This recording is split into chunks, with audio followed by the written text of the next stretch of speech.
Hello friends. Yesterday we spoke on the topic authentic communication, and we spoke about various principles of authentic communication and how to bring clarity in your thinking.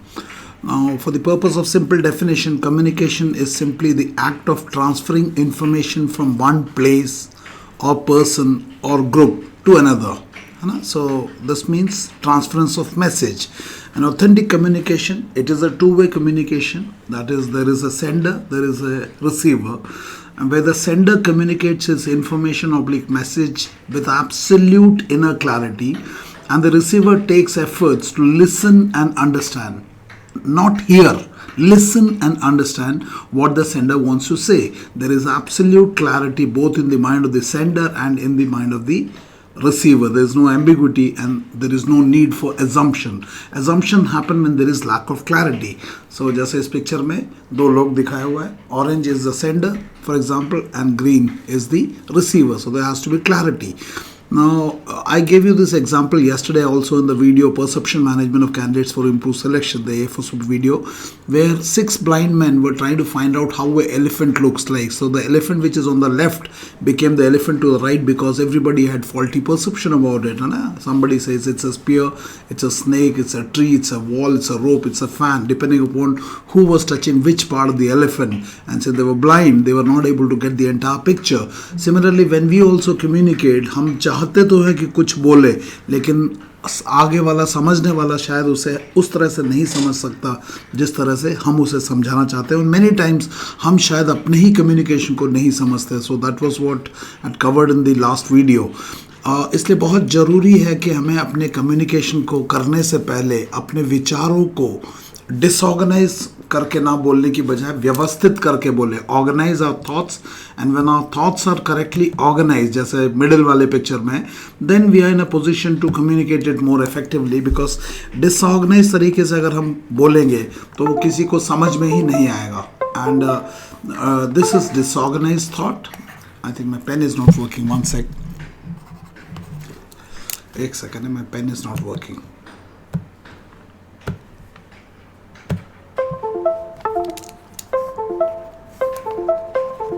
Yeah. So this is disorganized thought, this is organized, and then you communicate it. And when you communicate like this, definitely the person who listens to this communication, he is able to understand कि आपका message क्या है. So there has to be no ambiguity between the sender and the receiver, and it is the responsibility of the sender to bring clarity. और ये बहुत ज़रूरी है in military combat situation which are high stress situation, जहाँ पे आपका briefing के ऊपर clarity and operation का success depend है. So as a leader, if you want to communicate to your troops, you need to be absolutely clear. यहाँ पे हम कोई रट्टा मार के तो बोल नहीं सकते. Unless you are clear of your communication, the troops whom you're commanding, they will never understand. The operation can never be successful. इसी को टेस्ट करने के लिए साइकोलॉजिकल टेस्ट, जीटीओ इंटरव्यू में, सब में we expect you to communicate. For example ये picture दिखाया, you have to use a power of expression. It is the candidate's ability to put across your idea. So your own idea within your mind has to be very very clear and you have to put it adequately with ease. ये भाषा का है and clarity. So unless तुम्हें अंदर clarity होगा, बाहर clarity नहीं होगा. और इसके लिए हमें एक कैंडिडेट का रेस्पॉन्स मैं पिछले वीडियो में भी दिखाया था, और देखेंगे कितना डिसऑर्गेनाइज तरीके से या ऑर्गेनाइज तरीके से अपनी बात को कम्युनिकेट किया है. And if you want to communicate using clarity, you must learn authentic communication, जिसका डेफिनेशन हमने अभी पढ़ा भी और पिछले परसों जो उसका वीडियो था उस पर भी डाला. And then there is another video 7 C's of effective communication. इसको आप नेट पे टाइप करोगे, 7 C's of effective communication, lot of information available. In fact I have also made one. तो इसमें हम पूरों को नहीं लेंगे. We will simply take the first 2, correctness of your communication and clarity. So correctness का मतलब whatever I want to communicate. जैसे इस वीडियो के थ्रू मेरा एक मैसेज आपको कम्युनिकेट करना, वो आई शुड नो वो मैसेज क्या है, and I should be able to correctly communicate, and I should communicate in such a manner कि it brings absolute clarity in your mind कि मैं क्या कहना चाहता हूँ. Similarly, when you communicate to me or to the psych or the GT or the interviewing officer, please make sure that you are correct in your communication and your communication is correctly understood by the person whom you wish to understand. तो हम इसी में देखेंगे कि जब ये picture TAT का candidate के अंदर जाता है, he has to use his power of expression, तो इनर क्लैरिटी, और इस क्लैरिटी को वो क्या करता है, वो कागज में उतार देता है। तो एक्चुअली ये जो यहाँ पे दिख रहा है, ये आपकी मानसा है। आपकी मानसा मतलब आपकी सोच है, लेकिन आपकी सोच को आप साइकोलॉजिकल टेस्ट में रिटर्न में देते हो। सो this is your expression, power of expression in the return form. अब साइकोलॉजिस्ट आपका राइटिंग नहीं देखना चाहता, वो चाहता है आपकी सोच। तो वो क्या करता है, इसको पढ़ता। फॉर एग्जाम्पल यहाँ पे मैंने अपना ही फोटो लगाया, सिंस जब मैं एसएसबी में था, I was a GTO, whether it's a GTO, psych or interview, हमारा mode of communication between the candidate and the assessor is different. In case of psych test, it is return में। So now I as a psychologist GT और interview, मैं जब इसको पढ़ता हूँ तो I must get absolute clarity. मेरे दिमाग में वो मैसेज बिल्कुल वैसा ही समझ में आना चाहिए जैसा आपने यहाँ से ट्रांसमिट किया। सो यहाँ से ट्रांसमिशन है, ये ट्रांसमिशन रिटर्न फॉर्म में है, और ये इस मैसेज को जब मैं पढ़ता हूँ तो मुझे क्लैरिटी चाहिए। नाउ साइकोलॉजिकल टेस्ट में the biggest problem is that if I don't understand anything, I can not come back and ask you कि भैया कैंडिडेट ये तुम एक्सप्लेन कर सकते हो। इसीलिए before you right you must be very very clear. That's where the 7 C's of communication का philosophy आता। सो इसलिए it becomes all the more important that what ever you right here in the form of your TAT, WAT, SRT, there has to be absolute clarity within you. You cannot write किसी coaching से, किसी recommended candidate का, किसी book का tips and tricks लिख के करोगे तो वो क्लैरिटी नहीं आएगा, बिकॉज आप कुछ ऐसी चीज़ लिख रहे हो जो आप नहीं हो। And I told you to bring clarity in the mind of the psychologist, GT और इंटरव्यूइंग ऑफिसर, ये तुम्हारी जिम्मेवारी। इस बात को आप हाईलाइट करके लिख लो। मतलब आप ये समझ लो कि क्लैरिटी लाना हम कोचिंग वालों का नहीं है, क्लैरिटी लाना आपको है। सो दोबारा बोल रहा हूँ, to bring clarity in the mind of psychologist, GT और interviewing officer, it lies with the candidate. और उसके लिए आपको ऑथेंटिक कम्युनिकेशन करना पड़ेगा। उसके लिए आपको this 7 C, we will talk only about the correctness and clarity, इसका ध्यान रखना पड़ेगा। जब आपकी बात को मुझे क्लैरिटी से समझ में आएगा, उस टाइम फिर मैं उस इंफॉर्मेशन को OLQ के साथ कोरिलेट करके देख सकता हूँ कि at the physical level, at the intellectual level, at the emotional level and at the value level क्या इंफॉर्मेशन आ रहा है। जो भी इंफॉर्मेशन आ रहा है, is it in sync with what I'm looking for in terms of those 15 officer like qualities. So इसके बारे में बहुत बार मैं बोल चुका, अभी नहीं बोलूँगा। Now तो पहला चीज़ जो मेरा ऑब्जर्वेशन है, जो इन्होंने बॉक्स मार्किंग किया है इस पिक्चर के लिए, ये बॉक्स मार्किंग गलत किया है। And this person has gone to the SSB 5 times, is a service entry candidates, good power of expression. The problem is 5 बार वो SSB में जाके कॉन्फ्रेंस आउट हुआ है, और 5 बार के बाद भी ये जो बॉक्स भरा, ये गलत भरा। बॉक्स को ऐसा भरना था कि ये, इसके बारे में मैं अभी बात नहीं करूंगा क्योंकि स्टेज 1 के 2 video, part 1 and part 2, I request watch that. So the box filling has not been done correctly. But the information box को देखने से क्या मिलता है कि he identified 2 person, 1 male 34 years का mood negative, 1 female 32 years का mood negative, but the box marking is incorrect. So you can mark it like this, and if you're a girl you may like to put the circle here. All those things I'll not discuss, already covered. So let's get back to our understanding how much the candidate has been able to write his thoughts in a manner that it brings clarity. तो यहाँ पे clarity जो है highlighted दिखाया है। What I will do is I'll read line by line and I'll ask certain questions जो कि मुझे clarity नहीं मिला है, और आप लोगों का requirement है कि आप अगर ये candidate होते, जिस candidate ने लिखा है, तो क्या आपको मेरे doubts को क्लियर कर पा रहे हो। आपको याद रखना है कि ये मैं यहाँ पे कर रहा हूँ एज पार्ट ऑफ ट्रेनिंग, लेकिन वहाँ पे SSB में क्लैरिटी नहीं मांग रहा है। इसलिए इस पूरे चीज़ का जो एक कैच ये है कि there are so many coaching centres who say कि आप हमारे पास आओ, हम तुम्हारे TAT WAT को करेक्ट करके देंगे। करेक्ट नहीं करना है, आपको एक्सप्लेन करना पड़ेगा, क्योंकि मैं कागज पे करेक्ट कर दूंगा, सोच नहीं करेक्ट कर पाऊंगा, वो बड़ा सुपरफिशियल करेक्टर हो जाता है। FOSUP में the approach to TAT WAT response का हैंडलिंग इज कि you have to explain me, आपने ऐसा क्या लिखा है, and then I will tell you मैं इसको कैसे इंटरप्रेट कर रहा हूँ, and then we will synchronise. So we have a different little difficult approach for candidate, because में कैंडिडेट पे प्रेशर आ जाता है to bring clarity in his own thinking, and which is I think good, because आपको जितना clarity आएगा आपका writing उतना इंप्रूव हो जाएगा। दोबारा मैं बोल रहा हूँ, TAT WAT SRT इंप्रूव करने से कैंडिडेट इंप्रूव नहीं होगा, लेकिन कैंडिडेट अपनी सोच को इंप्रूव करेगा तो automatically TAT WAT SRT improve हो जाएगा। That's a philosophy on which FOSUP training is based. It is based on the concept of self management leadership. So let's read it. So 24 years का बंदा और 32 years की बंदी, clearly दिख रहा है यहाँ पे कॉन्फ्लिक्ट है. तो when I ask you what led to the situation इस पिक्चर में, मैं क्लियरली जानना चाहता हूँ कि इन दोनों के बीच का कॉन्फ्लिक्ट क्या है. इस कहानी को हमने पहले भी किया हुआ है, इसलिए बहुत ज़्यादा नहीं पूछूंगा, बट यहाँ पे कुछ सवाल पूछूंगा. तो Raghu and Pooja were both newly married. तो ये न्यूली मैरिड है ना, आई डोंट नो ये कितने साल से न्यूली मैरिड है. Let's take it below 1 year, below 1 year, या maybe let's take it 3 months और 6 मंथ्स, आपको जो भी लेना है क्योंकि क्लियर नहीं है. So let's take 3 months. So पहला सवाल आता है 34 एंड 32, मतलब ये दोनों का एज थोड़ा सा ऊपर हो गया शादी करने के लिए. अगर आप 6 मंथ्स या 1 ईयर लेते हो न्यूली मैरिड होने के लिए.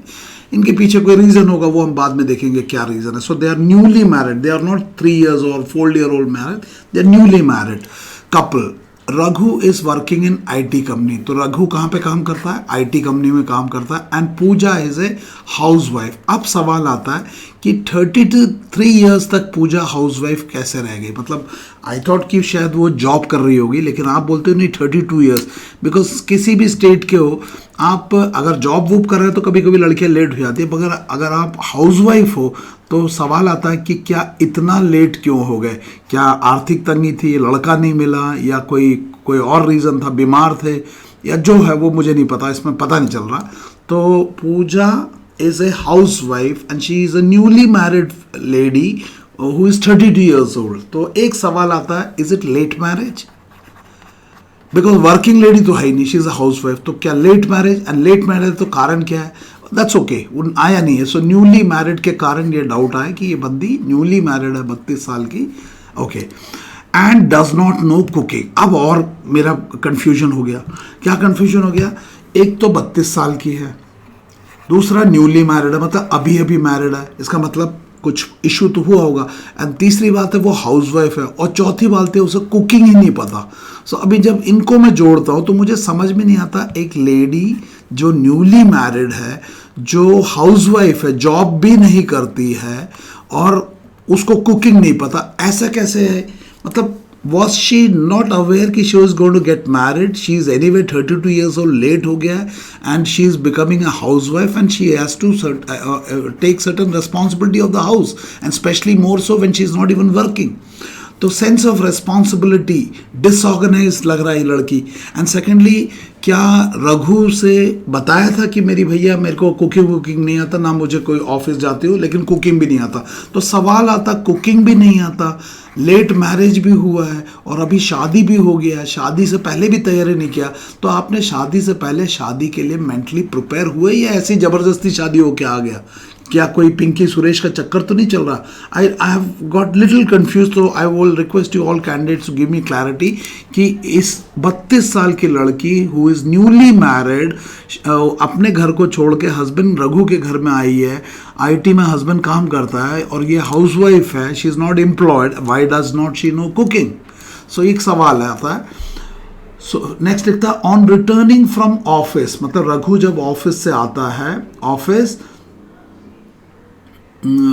रघु कंसिस्टेंटली फाइंड, कंसिस्टेंट मतलब बार बार क्या फाइंड करता है? That the meal is not prepared and had to order daily from outside. तो एक बड़ा ज़बरदस्त रघु के लिए एक इरिटेटिंग फैक्टर आ गया है कि रघु हस्बैंड जब भी ऑफिस से आता है तो क्या देखता है कि उनकी जो न्यूली मैरिड वाइफ है, जो 32 साल की है, जो हाउस वाइफ है, ये घर में आने के बाद खाना नहीं बनाती क्योंकि उन्हें कुकिंग नहीं पता करना. तो सवाल ये आता है कि वो 24 घंटे हस्बैंड के जाने के बाद ये करती क्या है? मतलब इसका अपना ब्रेकफास्ट, अपना लंच, अपना डिनर, ये सब स्विगी से मंगाती है क्या? कहाँ से मंगाती है? क्या करती है? एंड 24 घंटे करती क्या? When she is a housewife she must discharge the duties of a housewife. So I find there is a sense of responsibility problem लड़की में. और उससे भी ज़्यादा, अब ये न्यूली मैरिड कितने टाइम से, मैंने तो अंदाज़ा लगाया कि 3 महीने होंगे या 2 महीने होंगे, तो इसका मतलब है रघु 3 महीने 6 महीने से बाहर से ही खाना मंगा रहा है. तो रघु ने कभी अपनी वाइफ को बोला नहीं कि वाइफ यार तुम घर पे हाउस वाइफ हो, we are got newly married, once or twice I can buy it from outside but I can't afford to buy it every time from outside, why don't you learn cooking? इनके बीच में कोई communication नहीं हुआ. And how can this lady after being newly married after 30 years age with and being a housewife and not knowing cooking continue to live like lead a married life when she is not unwilling to discharge a responsibility? And how can she afford not to cook anything? सो रघु जब शाम को आता है साला कुछ नहीं मिलता, मजबूरी से बाहर से खाता है. तो अगर बाहर से खाना तो शादी किस लिए किया भैया? One of the responsibility is to take charge of the house, specially when you are a housewife. तो इन चीज़ों को मुझे क्लैरिटी नहीं मिल रहा, तो आई रिक्वेस्ट यू मुझे क्लैरिटी देना है इसमें, है ना. So prepared and had to order from outside, and at one point of time on a Sunday a quarrel broke out. और एक संडे को, जैसे आज ये मेरे को लगता है संडे को है, रघु और पूजा के बीच में एक quarrel broke out. Why? Between them on cooking issue. मतलब रघु और पूजा के बीच में एक क्वारल, लड़ाई हो गया कुकिंग इशू. क्या मतलब है? ये लड़ाई क्यों हुआ? ये लड़ाई तो गलत है यार. एक हस्बैंड वाइफ, अगर वाइफ को कुकिंग नहीं आता that's okay, but wife should have taken that initiative to learn it. Instead of that she is fighting. ये कैसी पत्नी पकड़ के लेके आ गया रघु? नाम पूजा है, बट बहुत खतरनाक फीमेल है. नाम पूजा है, देखो कितना गुस्से हो रखी है. बोलती है मेरे को कुकिंग आता भी नहीं है, ना मैं करूंगी ना मैं सीखूंगी. There is rigidity in her attitude. Rigidity मतलब there is unwilling to learn. जैसे हमारे पे पावर ऑफ एक्सप्रेशन कमजोर है, करंट अफेयर्स कमजोर है. आप बोलते हैं ना सर मेरा पावर ऑफ एक्सप्रेशन कमजोर है, चल जाएगा ना. सिमिलरली ये लड़की क्या बोल रही है? मुझे कुकिंग नहीं आता बट मैंने शादी कर लिया, 32 साल में बिना खाना बनाए जिंदगी चल जाएगा ना. नहीं चलेगा. So Pooja has got a rigidity in her attitude, inflexibility, and she is not understanding कि her such behavior of not taking charge of the house is actually causing damage to her relationship. क्योंकि हर व्यक्ति को परिवार में अपने अपने हिस्से की जिम्मेवारी को निभाना है. And here is a lady Pooja who is 32 years old, who is a housewife but does not cook. So what is she doing all these since ever since she is married? उसके माँ बाप ने उसको सिखाया नहीं क्या? इधर आके उसने सीखने की कोशिश नहीं की क्या? रघु ने उसे पहले समझाया नहीं? And why are they fighting today on the issue of cooking? So बहुत अजीब लग रहा है कि ये क्या कर रहे हैं न्यूली मैरिड कपल. ऐसे तो इनकी जिंदगी चलेगी नहीं.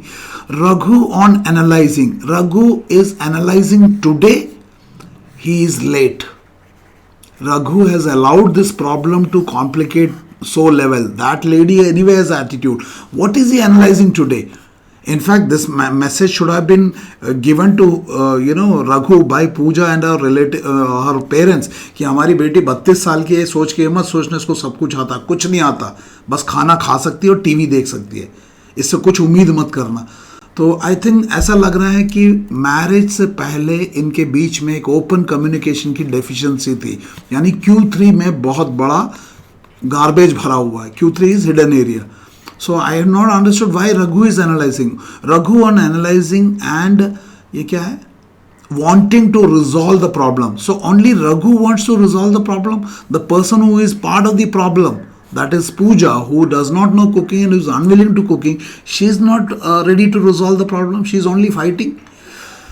He asked and found out that she was not aware of cooking due to focus on her studies. Now this is another bamboo आ गया.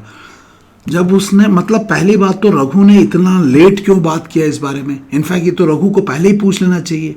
मुझे ये समझ में नहीं आया वाई शी है house wife. Why do you call her a house wife when is not discharging her duties in the house. And Raghu ने ये बात आज क्यों पूछ रहा है? ये बात शादी से पहले या इमीडिएटली बात क्यों नहीं पूछा कि भाई बीबी तो खाना वाना बनाएगी, जिंदगी भर बाहर से ही खाना पड़ेगा. She never bothered to answer and he never bothered to find out. So मुझे रघु का ये स्टेप बहुत लेट लग रहा है. Raghu on analysing and wanting to resolve the problem he asked, so it is late. He should have asked it probably before marriage or immediately after marriage. He should not have waited this newly married person to do this and this Sunday fight तक wait करने की जरूरत है. And found that she was not aware of cooking. Why she was not aware of cooking? इसका reason क्या दिया है? Because of focus on studies. as she was B. Now it is not understood. इसका इतना क्या focus था studies में कि इसने कुकिंग को नहीं सीखा, चलो वो भी मान लिया, लेकिन she is a housewife after 32 years. इसका मतलब है, अब एक हिसाब किताब लगाते, देखना कैसे हिसाब लगाएंगे हम. अब आप देखते हैं कि फॉर एग्जांपल अगर आपने 15 या 16 में 10th किया, 15 या 16 ईयर्स में 10th किया, सो this is 10th, so 12th हो जाएगा 17/18 में. उसके बाद इंजीनियरिंग बी, मतलब अगर फेल नहीं हुए तो 4 साल, मतलब 18 में 4 जोड़ो तो 22/23 में. सो 22 ईयर्स ऑब्लिक 23 ईयर्स में you would have completed your B. So this Pooja would have completed her B at the age of 23 और 22/23, let's take it 23, and today her age is 32, यानी 9 साल. तो अब सवाल आता है ये 9 साल का गैप, ये कहां से आ गया gap? And today she is a housewife, इसका and she does not have child because she is newly married. So सवाल ये आता है कि ये 9 साल ये क्या कर रही थी? क्या ये जॉब कर रही थी? अगर ये जॉब कर रही थी, why did she decide to become a housewife and rather than continuing her job? And अगर if she decided to remain a housewife after marriage because she is a dedicated wife, she should learn cooking. तो मुझे ये justification candidate का समझ में नहीं आया कि रघु ने जब उससे पूछा कि तुमने क्यों नहीं कुकिंग सीखा, तो उसका ये कहना कि मैं पढ़ाई में बिजी थी, और ये आज क्यों पूछ रहा है? रघु ने शादी से पहले क्यों नहीं पूछा? This lot of disorganised way of thinking. पता नहीं मेरी बात आपको समझ में आ रहा है नहीं है? तो ये बात तो और कॉम्प्लिकेट कर देता. B housewife 32 years, not knowing cooking and no job also.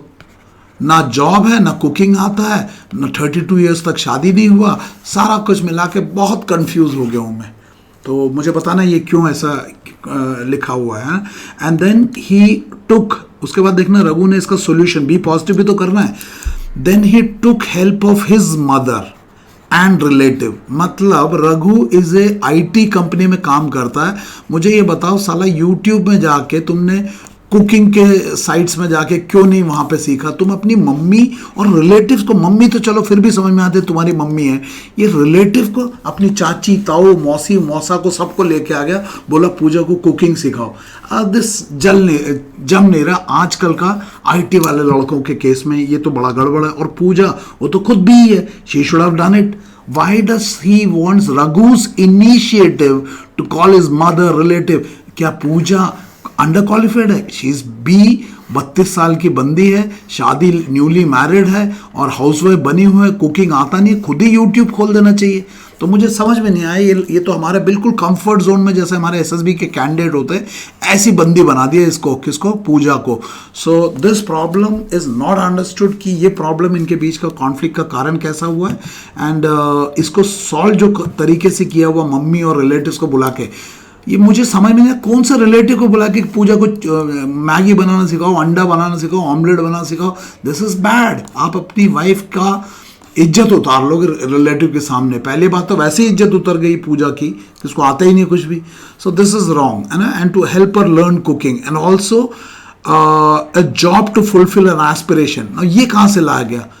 जब भैया पूजा ने बी 23 साल में किया, 23 ईयर्स में किया, और आप 32 साल में किया, इसके बीच में जब आपने जॉब नहीं किया पूजा ने, उसको कहाँ से कैरियर एस्पिरेशन? कुल मिला के ये ठन ठन गोपाल लड़की लग रही है. मुझे लगता है ना इसे कैंपस प्लेसमेंट मिला, ना इसे कोई और इंटरव्यू में प्लेसमेंट मिला. पता नहीं क्या करती थी घर में, साला कुकिंग भी नहीं सीखा, ऐसे ही बड़ी हो गई शरीर से. इसने कोई अपने आप को अपग्रेड नहीं किया. She is in absolute comfort zone. And then he says to also find a job for fulfil aspiration. And SSB में आपको पता है, TAT में सब हैप्पी एंडिंग होता है. They lived happily there and harmonious life. I am sorry, ये जबरदस्ती का बी पॉजिटिव किया हुआ है. तो मुझे तो क्लैरिटी नहीं आया. And I am again telling you, ये कैंडिडेट की सोच से आया. He is the transmitter, I am receiver. And I have told you, इसको पढ़ने के बाद मेरे इतने सारे डाउट्स आ रहे हैं. आप में से कोई मुझे बता दो कि ये क्या लिखा है. क्या ये इस तरह के अगर 12 कहानियाँ ये कैंडिडेट लिखेगा तो ये क्या रेकमेंड हो जाएगा? दिस कैंडिडेट, मैं दोबारा बता रहा हूँ, this candidate is actually not like this, but उल्टा पुल्टा TAT बुक्स और पता नहीं क्या क्या करके पूरा दिमाग का कचरा बना लिया है. This boy is otherwise a good chap. He is a very good chap. He has lot of clarity. He is not like this. But ये रघु का OLQ दिखाने के चक्कर में उसने पूजा की बैंड बजा दी. आपको याद रखना, रघु और पूजा both are the creation of the same mind, and that's a candidate. So एक को उठाने के लिए, रघु को उठाने के लिए पूजा को नीचे नहीं ले जाना. So आपका इसमें प्रॉब्लम क्या हो गया? The reason or the cause of conflict you created was not accurate. उसमें गलती हो गया. So आपको जब SML में आओगे तो वहाँ पे हमें cause effect relationship, law of karma कराते हैं. वो वीडियो पहले अपलोड भी किया था. तो यहाँ पे जो कुकिंग का कॉज डाला वो बड़ा गड़बड़ हो गया. I would like you to please comment क्या हुआ. So this is lacking correctness and clarity. बाकी सब तो आप छोड़ ही दो. So I have not been given clarity by this boy. और ये बॉय इसके अंदर पोटेंशियल होते हुए भी ये एक्सप्रेस नहीं कर पा रहा राइटिंग में. And this boy no doubt 5 times conference out. Each time he has been conferences because अंग्रेजी अच्छा, स्मार्ट है, पॉजिटिव बंदा है, सब कुछ है. When it comes to writing stories is completely cluttered क्योंकि बहुत ज़्यादा इनपुट अंदर गया. तो मुझे जरूर बताना इस वीडियो से आपको क्या समझ में आया. दोबारा मैं बता रहा हूँ, जब तक आपके अंदर क्लैरिटी नहीं होगा इस पूरे टेस्ट में आप कंफ्यूजन क्रिएट करते रहोगे. जब आपके अंदर क्लैरिटी आएगा तो आप इनके अंदर क्लैरिटी ला पाओगे. कर्मा वाचा मानसा. और क्लैरिटी इनके अंदर लाने से पहले यहाँ पे आपको लाना पड़ेगा. जब मानसा आपकी गंगोत्री साफ होगी, ये गंगा के 3 ट्रिब्यूटरी है. So don't try to fool psychologist, GTO and interviewing officer by writing some stupid be positive and hide core quality stories. उससे नहीं बनेगी बात. You have to bring clarity. एक भी वर्ड नहीं बोलना जो चीज आपको खुद समझ में नहीं आता. That's where authentic communication comes. No, when I asked this candidate कि आप क्या यही बताना चाहते थे, बोलते नहीं सर, बताना तो ये नहीं चाहता था, ये तो गड़बड़ हो गया. इसका मतलब है आपने जो सोचा और जो साइकोलॉजिस्ट ने समझा, ये दोनों में मतभेद आ गया. There is lack of congruence. इसको लाना पड़ेगा. जब इसे लाओगे तो एक्सपेक्टेशन अलाइनमेंट होगा और आपका रेकमेंड होंगे. तीनों से रेकमेंड होगा अगर आप क्लैरिटी लाओगे. एंड आपका ये जो 2 stars ऑन द शोल्डर का सपना है, 2 stars on my shoulder better than millions in the sky, बहुत सही बोला है. But 2 stars on the shoulder को आपके मिलने के लिए मुखौटा ना पहनो, काबिल बनो. कामयाबी झक मार के आपके पीछे आएगी. याद है ये dialogue? So 2 stars on the shoulders looks better than thousands on millions in the air. बिल्कुल सही है, लेकिन इस 2 star को आपको पाने के लिए पहले अपनी काबिलियत बढ़ानी पड़ेगी. So do not message me कि सर मेरा इंग्लिश कम्युनिकेशन स्किल वीक है, इसके साथ हो जाऊंगा. ये बोलो सर ये वीक है, मैं उसको 3 महीने में इंप्रूव करना है, इसके लिए कोई तरीका बताओ. मुझसे टिप्स एंड ट्रिक्स नहीं सीखना. काबिल बनो, कामयाबी झक मार के आएगी. सो ये कैंडिडेट अगर 5 बार कॉन्फ्रेंस आउट हुआ है, इस बार वो रेकमेंड होना चाहता है. He has to improve clarity in his thinking. और उसके लिए आपको ये सब छोड़ना पड़ेगा. Tips and tricks to crack SSB, hide core quality, spread OLQ. I wonder why people are teaching such kind of a thing and they call their lords of SSB. They are not lords of SSB, they are frauds of SSB. Is it the right way to achieve a goal? क्या ये आपके इतने बड़े लक्ष्य को पाने का सही तरीका है? Hide core quality and sprinkle OLQ book में लिखते हैं. They are not lords of SSB, they are frauds of SSB. तो अगर आपको 2 weeks एंड 4 weeks का अगला कॉम्पोजिट बैच ज्वाइन करना चाहते हो तो 15 फरवरी से 27 फरवरी तक अगला बैच है, जो कि 2 weeks ऑप्शन ही है. इस बार 4 weeks का ऑप्शन नहीं है. यानी कि आपका SML एंड AFOSU दोनों एक साथ चलेगा. SML का class timing is from 6 AM to 8 AM Monday to Saturday and SSB का class timing is 8:45 to 10:45 Monday to Saturday. जो लोग इसमें रजिस्टर करना चाहते हैं, you can WhatsApp me at 8275577750. कभी कभी अगर मैं बिजी हूँगा तो SSB का ऑल्टरनेट टाइम शाम का होगा 8:30 PM to 10:30 PM. 500% क्लैरिटी. और जो TAT की बातें चल रही है, आप लिखोगे, मैं नहीं पढ़ूंगा, आप लिखोगे और आप और मैं डिस्कशन करेंगे और देखेंगे आपकी सोच में कहाँ पे करेक्शन है. AFOSU का approach to training is completely different. आपको अंदाजा लग गया होगा. ऐसा नहीं होगा कि आप लिखो और मैं लाल लाल करूं. I will not correct it, you will bring clarity in my mind. तब तक मुझसे बात करना जब तक आप क्लैरिटी मेरे अंदर नहीं ले आते. जिस दिन मेरे अंदर क्लैरिटी ले आएगा, साइक को भी समझ में आएगा. यहाँ का अप्रोच में तुम लिखोगे, मैं नहीं बताऊंगा, तुम लिखोगे, तुम मुझे बताओगे, and then we will have a discussion. So if somebody wants to do that, you are most welcome to register me at send me a WhatsApp at 8275557650. For any clarification, call me and share this information with your friends. जो भी SSB में अपने दम पे होना चाहता है, you're most welcome to attend the AFOSB composite batch.